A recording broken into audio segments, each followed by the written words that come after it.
Welcome back to my YouTube video. So today's video is going to be about everything abdominal muscles, anything like that we're going to cover. So I'm going to just start with talking about what abs are and obviously the background behind them, and then I will go on to explain how you can get abs. I've got my little head wig mug here, so yeah, I'm just sipping some coffee so I stay awake.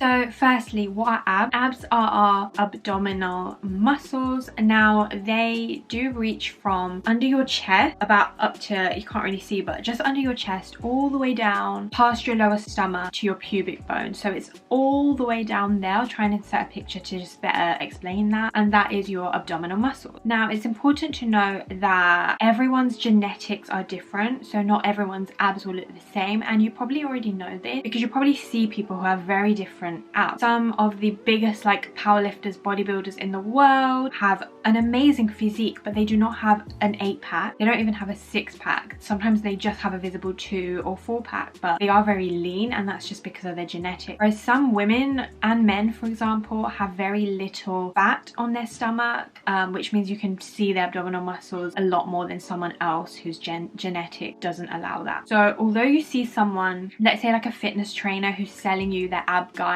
or their ab plan, and the picture of them marketing the guide is of them with amazing ripped 6 or 8-pack, really shredded, and they're telling you you can get abs like that. Now don't believe this. You might be able to follow the ab guide, but you probably won't get abs like her.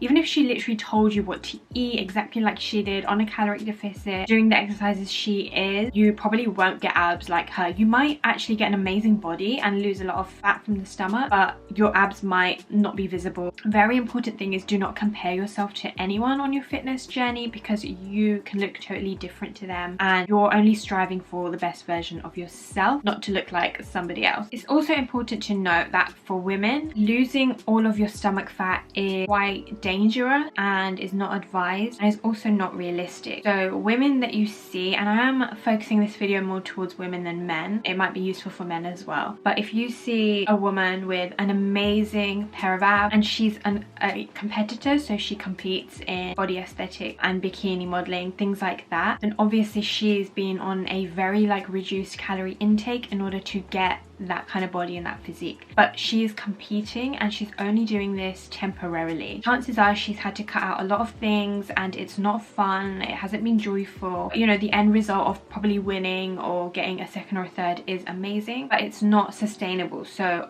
after she has competed, she'll go back and increase her calories, because you cannot maintain that type of lifestyle. A lot of these people as well that do reduce their calorie intake also lose your periods as a woman, or you know, people who have periods. You know, that obviously tells you it's not healthy. It's supposed to be such a natural thing, so if you're losing your period, it's definitely not healthy. And you know, to go through that just to get a pair of I keep saying a pair, but just to get some 6-pack is just not worth it. And it's not just losing your period, there's loads of other issues affecting your stress level, your skin, you're devaluing yourself of certain like nutritions and vitamins and minerals and things like that as well. So it's definitely not sustainable. Any plan or any guide or anything you follow that makes you lose your period is dangerous, and it's not good, and I would get off that plan ASAP. Women need belly fat, and I'm not saying like if you're like quite overweight and it is putting your health at risk, I'm not saying enjoy it and celebrate your body and stuff, because obviously you might have excess fat that you need to lose weight to make sure you're not harming yourself. But if you are generally healthy, you have a good diet, you're not depriving yourself of food, and you know, you exercise and you do weights and things like that, and you still have like a little bit of stubborn fat on your lower belly, I wouldn't worry about it. I would continue and just, you know, focus on your strengths and performance-based things, rather than looking at yourself in the mirror all the time wondering when your lower belly fat's gonna go. The truth is, it's very stubborn for women and men as well, and it's the last place that you'll lose fat, and especially because women need it to protect our reproductive organs, and that is how we are biologically made. So it is going to be a hard thing, and our body is going to hold on to that fat for health purposes, which is why when you compete or you cut calories or you're on a dangerously low deficit, you end up you know, like losing your period and things like that as well, because it's just Mother Nature telling you it's not okay. The thing is, when you lose a lot of fat very quickly, including on your stomach, it might be amazing, but if you've done it very quickly and in an unhealthy way by starving yourself, you'll end up putting it all back. So, you know, I wouldn't really recommend. And I would just try not to get too caught up with worrying about a tiny bit of belly fat and getting abs. And there's more important things, you know, how you're performing in the gym, your strengths, how much weight you can lift,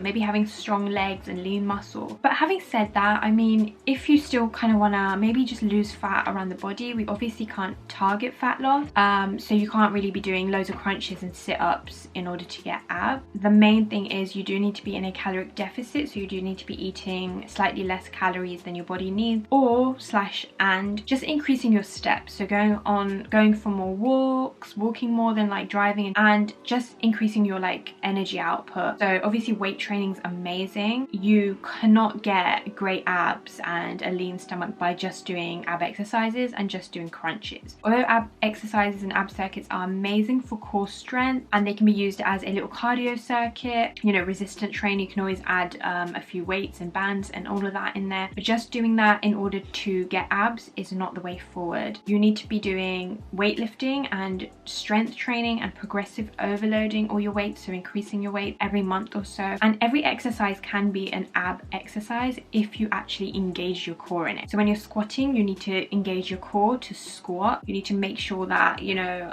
the midsection of your body is nice and lean to support the whole body. Again, when you're deadlifting, you do the same thing. When I'm standing and doing like a dumbbell bicep curls or anything like that, I always kind of engage my core. I always tense my core and I'm always making sure I'm working it although I'm standing there. And that's just a really quick kind of breakdown on how to lose body fat generally. Obviously, you can't target fat, but you can definitely do little things to help you gradually get a leaner stomach and just get lean all around. So excessive cardio and excessive ab exercise is not it. If you're doing those, swap those with more kind of weight training, progressive overload, and then you can always throw in ab circuits, ab exercises, and some cardio if you want. So that's a really quick video.